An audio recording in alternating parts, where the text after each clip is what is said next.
ஆட்சி, வாரிசு அரசியல், மன்னராட்சிக்கு முடிவுரை எழுதுவதற்காக அனைத்திந்திய அண்ணா திராவிட முன்னேற்ற கழகம் என்கிற மாபெரும் ஜனநாயக இயக்கத்தை, தொண்டர்கள் இயக்கத்தை, மக்கள் இயக்கத்தை தொடங்கினார்கள்.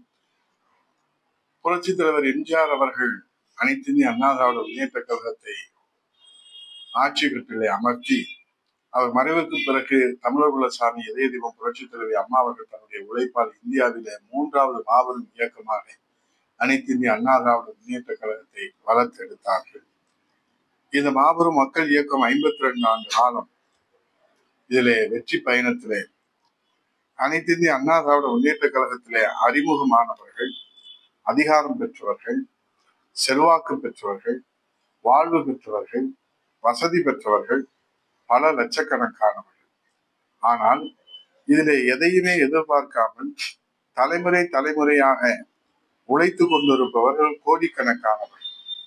தலைமுறை தலைமுறையாக எந்த எதிர்பார்ப்பும் இல்லாமல் இயக்கத்திற்காக, அனைத்து இந்திய அண்ணா திராவிட முன்னேற்ற கழகத்திற்காக உழைத்து கொண்டிருப்பவர்களையே எந்த குழப்பமும் இல்லை. புரட்சி தலைவர் எம்ஜிஆர், புரட்சி தலைவி அம்மா, இன்றைக்கு இருவரும் தெய்வங்களின் மறு வடிவமாக புரட்சி தமிழர் ஐயா எடப்பாடியார் அவர்கள் அவருடைய வழியிலே அவருடைய தலைமை ஏற்று இன்றைக்கு ஒரு தொண்டர் நாடாள முடியுமா என்கிற அந்த $1,000,000 கேள்விகளுக்கு புரட்சி தமிழர் ஐயா எடப்பாடியார் அவர்கள் அம்மாவின் திருநாமத்திலே, புரட்சி தமிழுடைய திருநாமத்திலே ஒரு ஜனநாயக ஆட்சியை, மக்கள் ஆட்சியை நடத்தி காட்டி 7.5% இடஒதுக்கீடு, சமூக நீதி காத்தார். அம்மா உருவாக்கிய 69% இடஒதுக்கீடு வரலாற்றிலே பொன்னெழுத்துகளால் பொறிக்கப்படக்கூடியது. அந்த வழியிலே 7.5% இடஒதுக்கீடு, 11 மருத்துவக் கல்லூரிகள், 6 புதிய மாவட்டங்கள், குடிமராமத்து திட்டம், நதிநீர் இணைப்பு திட்டம், நடந்தாய் வாழி காவேரி, காவேரி காப்பாளர் என்று டெல்டா மாவட்டங்களில் பாதுகாக்கப்பட்ட மண்டலமாக அறிவித்தார்கள். இப்படி நீர் மேலாண்மையிலே புரட்சி, நிதி மேலாண்மையிலே புரட்சி, வளர்ச்சியிலே புரட்சி, இப்படி புரட்சிகள் பல படைத்ததனால மக்களால் காவேரி காப்பாளர் புரட்சி தமிழர் ஐயா எடப்பாடியார் என்று அன்போடு அழைக்கப்பட்டார்.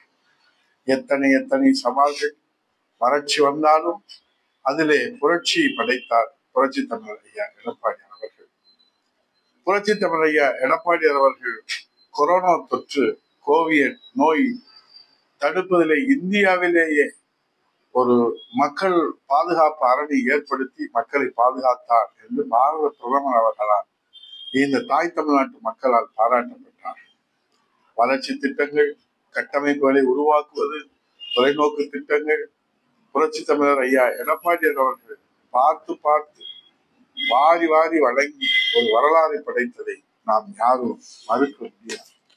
ஆக ஒரு தொண்டர் நாடாள முடியுமா என்ற கேள்விக்கு அதை சாதித்து சரித்திரமாக உருவாக்கி கொடுத்தார். எல்லோரும் வியக்கின்ற வகையிலே, எல்லோரும் பாராட்டுகின்ற வகையிலே அம்மாவின் புது ஆட்சியை நடத்தி காட்டினார். அதனால்தான் இன்றைக்கும் சொல்லுகிறார்கள், புரட்சி தமிழர் ஐயா எடப்பாடியார் மீண்டும் முதலமைச்சராக எப்போது வருவார் என்று இந்த அன்னை தமிழக மக்கள் வாழ்த்தி வரவேற்க காத்து கொண்டிருக்கிறார். நான் இப்போது யாரையும் குறைத்து மதிப்பிட்டு இதை சொல்லவில்லை, யாரையும் நான் அவதூறாக சொல்லவில்லை, யாருடைய உழைப்பையும் நான் குறைத்தோ செல்வாக்கை குறைத்தோ நான் சொல்லவில்லை. அனைத்து இந்திய அண்ணா திராவிட முன்னேற்ற கழக விசுவாச தொண்டர்களின் உழைப்பால், அம்மாவின் உத்தரவால் 3 முறை முதல்வராக இருந்த அதிமுகவின் விசுவாச தலைவர் சமீபத்திலே சிவகங்கை சீமை புண்ணிய பூமியிலே திமுக மீண்டும் 2026 ஆட்சிக்கு வரும் என்று வாய்க்கூசாமல் கூறுகிறாரே, அப்போதே கோடிக்கணக்கான தொண்டர்களின் இதயம் சுக்குநூறாக உடைந்து ரத்தம் அழிந்தது அவருக்கு தெரியுமா தெரியாதா? தனக்கு பதவி இல்லை என்று சொன்னால் கோயிலாக வழங்குகிற தலைமை கழகத்தையே சுக்குநூறாக அடித்து உடைத்து சிதைப்பாக அப்போதே இதயம் சிதைந்து போனதே தொண்டர்களின் இதயம் அவருக்கு தெரியுமா தெரியாதா?